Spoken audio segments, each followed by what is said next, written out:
everyone, Corey from Everlast Energy and Roofing here. If you've got a roof appointment coming up, this video will walk you through exactly what to expect and how to prepare for that appointment. Before we show up for your roof appointment, there's a couple things you can do to ensure that the visit will be smooth and productive. First off, if there's more than one homeowner or decision maker involved in the home, then please make sure you can both be there for the appointment. We will want to make sure that we walk you both through the findings together. Next, make sure that you jot down any questions that are important to you, such as materials being used, financing, how long the installation process takes, whatever that might be. We just want to make sure that we're able to cover all these items that are important to you during the appointment.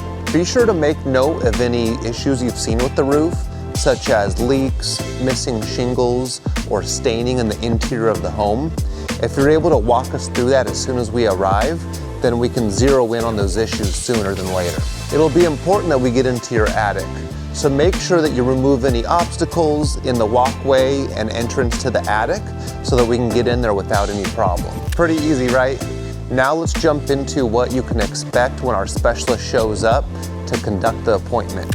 First off, make sure you plan for about 1 full hour. Our team will start outside by walking the perimeter of your property, and they will do the eyeball check, looking up at the roof. They'll be checking for gutters, flashing, and any missing shingles, and just the current state of your roof. Next, we'll fly a drone above the roof so we can get video and photos of every angle of your roof. Then, we'll make our way up into your attic so that we can inspect the ventilation, and we'll check for any hidden moisture issues. While we're there, we'll answer all your questions and show you a custom roofing system. No pressure, just honest information. We'll walk you through a detailed estimate that includes materials, labor, warranties, and everything else that's involved in the project. And that's it. Just a quick look at how to prepare for the appointment and what to expect once we're there.